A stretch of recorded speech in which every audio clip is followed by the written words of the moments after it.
Vamos falar agora, continuando o estudo do Cisco, sobre a CPU. A unidade de processamento central, CPU, é considerado o cérebro do computador. A CPU também é conhecida pelo termo processador. A maioria dos cálculos são realizados na CPU. Tá? A CPU é o componente mais importante de um computador. As CPUs são fabricadas em diferentes formatos, sendo que cada formato exige um determinado slot, socket na placa-mãe. Fabricantes comuns de processadores incluem Intel e AMD. Então está aí, né, o exemplo de CPU, um processador Intel Pentium 4. Tá?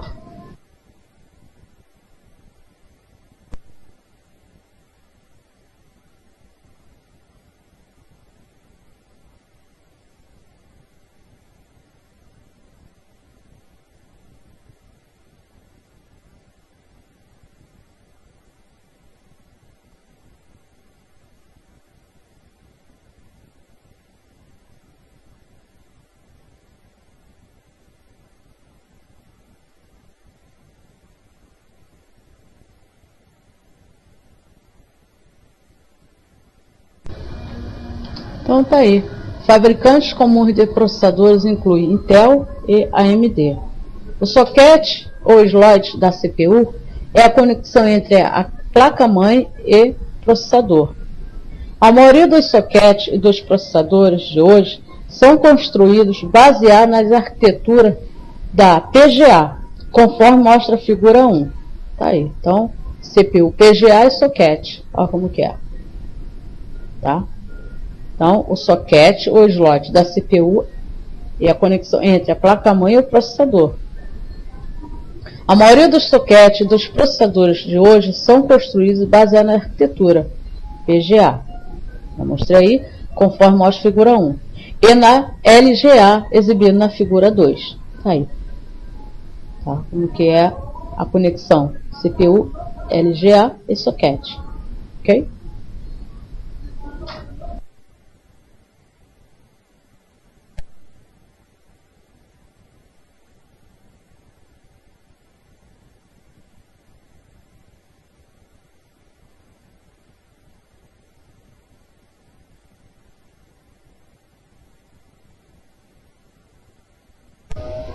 Então, continuando aqui, em uma arquitetura de PGA, os pinos presentes na parte inferior do processador são conectados ao socket, normalmente utilizado a força de inserção zero, ZIF.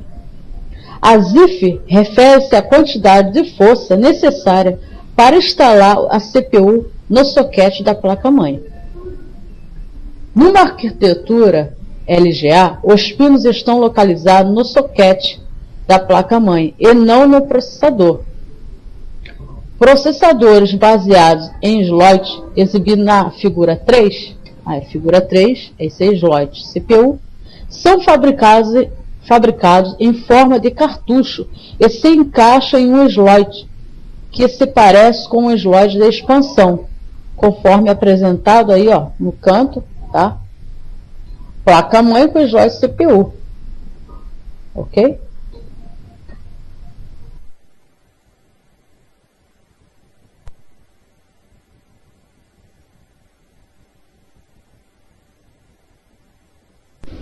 Vamos lá, prosseguindo.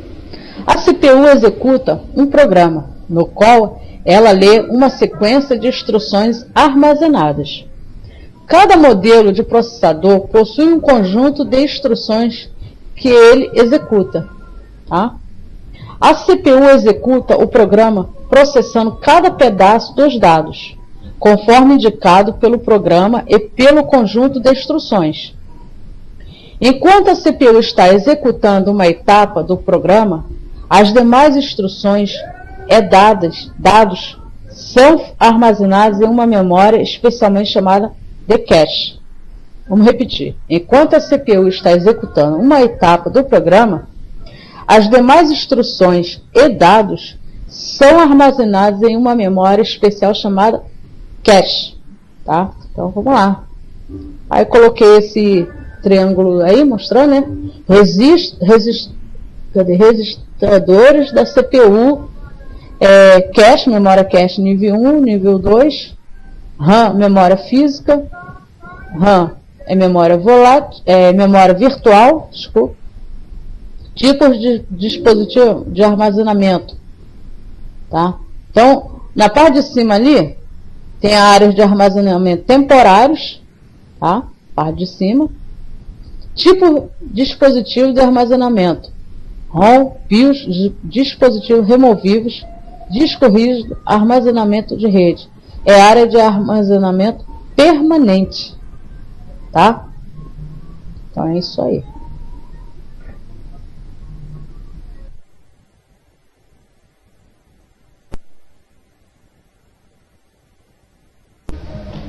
Bom, aqui está o exemplo, né? Que eu tirei aí, fiz uma pesquisa na internet, é o triângulo ali. Tá melhor, né, de se ver. Registradores da CPU. Tem a cache, nível 1, a área de armazenamento temporário. Nessa parte de cima é a área de armazenamento temporário. Registradores da CPU. Cache, nível 1, nível 2. Cache é uma memória. RAM, memória física, né? Memória virtual. E embaixo temos as áreas de armazenamento permanente. Tipos de dispositivo de armazenamento: ROM, BIOS, discos removíveis, armazenamento de rede interna, disco rígido. Fonte de entrada. Quais são as fontes de entrada? Teclado, mouse, mídia removível, scanner, câmera, microfone, vídeo, fontes remotas e outras fontes. Então, vocês dão uma pausazinha aí no vídeo, né, e vê essa figura que é legal. Bom, mais uma figura aí para dar um exemplo legalzinho pra gente. A parte de cima, né, tem ali alto custo, alta velocidade e baixa capacidade. Parte de cima, né? Então tá lá, registradores, memória cache e memória principal, né? Memória principal, vamos lá.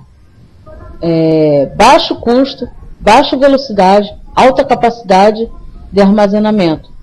Quais são? Disco rígido, CD, fita magnética, memória secundária ou memória de massa. Então tá aí o nível, né? E vem explicando aí direitinho, tá? Vamos lá.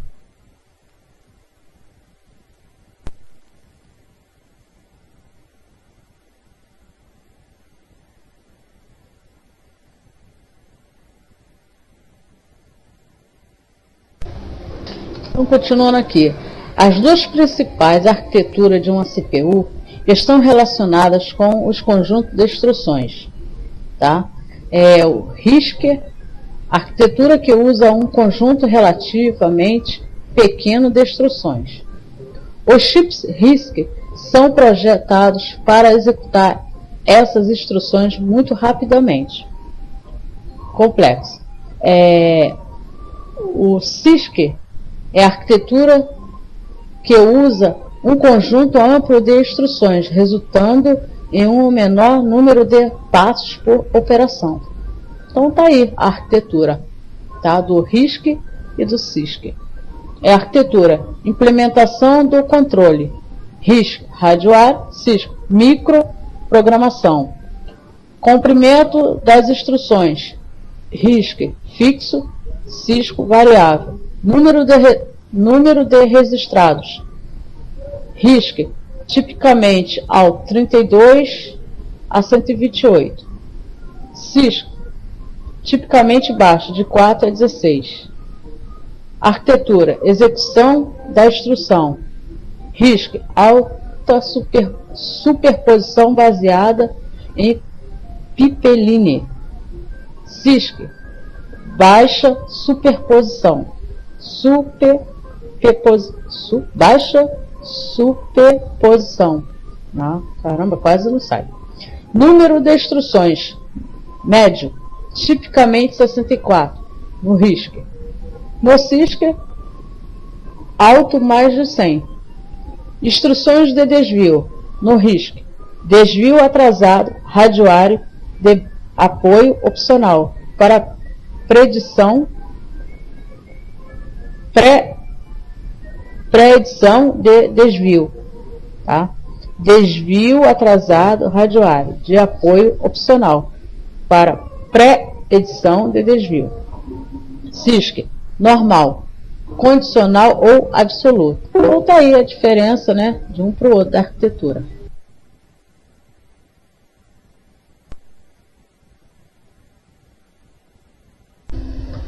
Bom, continuando, alguns processadores da Intel incorporam aí tem essa palavra aí que é em inglês, não sei falar inglês, vocês dão uma pausinha aí e dá uma olhadinha aí, para melhorar o desempenho da CPU. Com a palavrinha, né, em inglês aí, vários pedaços do disco, né, são executados simultaneamente na CPU. Para um sistema operacional, quando vários segmentos são processados, uma única CPU com o IP, essa palavra aí, em inglês, trabalha como se fosse duas CPUs. Essa hora que faz falta o inglês. Alguns processadores ADM usam o hipertransporte. Isso já dá para falar. Hipertransporte para melhorar o desempenho da CPU.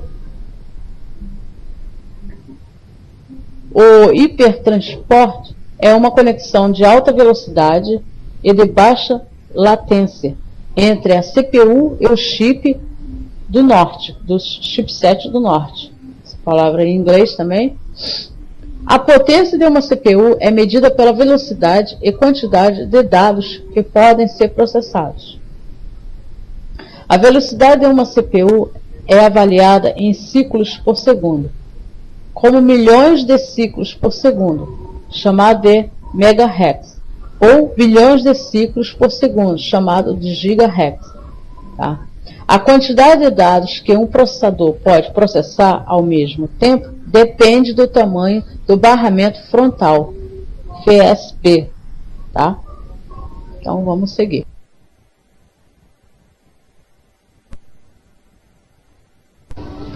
Agora vamos conhecer o FSB.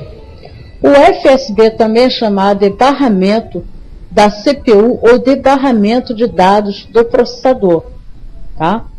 Aumentar a largura do FSB melhora o desempenho do processador. A largura do FSB é medida em bits ou bytes. Um byte é a menor unidade de dados de um computador, além de ser através do formato binário que os dados são processados. Tá? Os processadores atuais usam um FSB de 32 bytes ou de 64 bytes. O overclocking, deve ser assim que se fala, é uma técnica utilizada para fazer um processador funcionar em uma velocidade mais rápida do que a sua especificação original.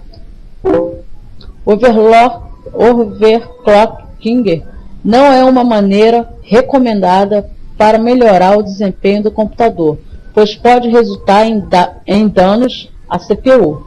Tá, gente? Então, cuidado. O oposto do overclocking é a alimentação da CPU. Tá? Então, tá aí, dá uma pausa no vídeo, tá aí a figura, né? CPU, Central Processamento de Unidade, aí vem a FSB, memória controle Uber, tá? Vídeo opcional, memórias. Então vai mostrando aí toda a sequência, né, que é feita ali nesse processamento aí, nesse processo. Ok? Dá uma pausa no vídeo e dá uma olhadinha.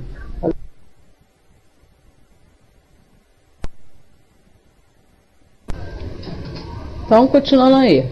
A alimentação da CPU é uma técnica utilizada quando o processador funciona em velocidades menores do que sua taxa normal. para conservar a energia ou produzir menos calor. Limitação da CPU é comumente utilizado em laptops e em outros dispositivos móveis, tá? Então essa limitação da CPU, ela vai ser usada geralmente nos laptops e em outros dispositivos móveis. As mais recentes tecnologia de processadores fizeram com que os fabricantes encontrassem maneiras de incorporar mais de um núcleo de CPU em um único chip, tá? Estes processadores são capazes de processar múltiplas instruções simultaneamente. CPU Single Core. Um núcleo é um núcleo dentro de uma única CPU que controla todo o processamento. Então, a CPU Single Core é o que? É um núcleo dentro de uma única CPU que controla todo o processamento, tá? O fabricante da placa-mãe pode fornecer slot para mais de um único processador, fornecendo a possibilidade de montar um poderoso computador de multiprocessadores, tá? A CPU Dual Core, dois núcleos dentro de uma única CPU, na qual ambos os núcleos podem processar a informação ao mesmo tempo, tá? A CPU Triple Core, três núcleos dentro de uma única CPU, o que na verdade se trata de um processador quad-core com dois núcleos desativados, tá? CPU quad-core é quatro núcleos dentro de uma única CPU. CPU 6 com 6, né? CPU com 6 núcleos dentro de uma única CPU. E uma CPU octa, quer dizer, 8 núcleos dentro de uma única CPU. E assim, né? Esse estudo aí tá sobre as CPUs e seus procedimentos, os processos, tá? Dá uma pausa, dá uma lida para reforçar a gente. Não sou professora, eu estou estudando.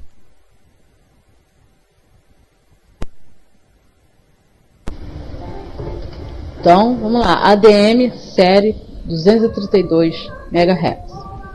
Funciona assim. O processador Intel envia 4 pulsos por clock por segundo, enquanto a ADM envia apenas 2 impulsos, tá? Clock externo é a velocidade com que o processador consegue transmitir suas informações à memória RAM e aos demais componentes do computador. O processador Intel esquenta bem menos que os da ADM. Assim, há bem menos risco de queimar do que os da ADM. Que em cada 10 Intel que era vendido, 1 voltava, e em cada 10 ADM vendido, pelo menos 6 voltava. Então, nós estamos vendo que o processador da ADM esquenta mais e dá mais defeito. Então, o melhor é o da Intel, né? Vamos ver aí, ADM, processador da ADM, e o processador Intel Pentium 4. Bom, aqui tá os dois, né, processadores, da Intel e da ADM. E aí vem, né, a sequência dos tipos de processadores. Pentium, Pentium Pro, Pentium 2, Pentium 3, Pentium 4, Pentium D, Core 2 Dual, Pentium né, Core 2, isso aí, Atom, Core i7, Core i5, Core i3. E tem a da ADM, K5, K6, K6/2, K6/3, e assim vai. Aí vocês dão uma pausa no vídeo e dá para vocês visualizar aí os tipos de processadores, ok?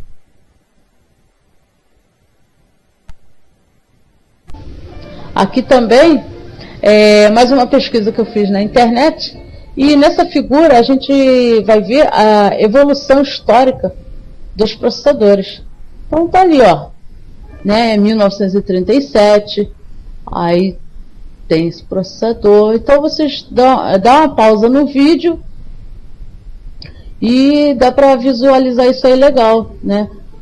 Ver como que foi a evolução dos processadores até chegar nos tempos de hoje. Ó. Nova linha de processador Intel 2010, Intel i3, Intel i5 e o grande Intel i7. Aí, tá? São os mais atuais, né, de 2010. Então, gente, dá uma pausa no vídeo, aí vocês vão poder visualizar aí a evolução dos processadores, ok?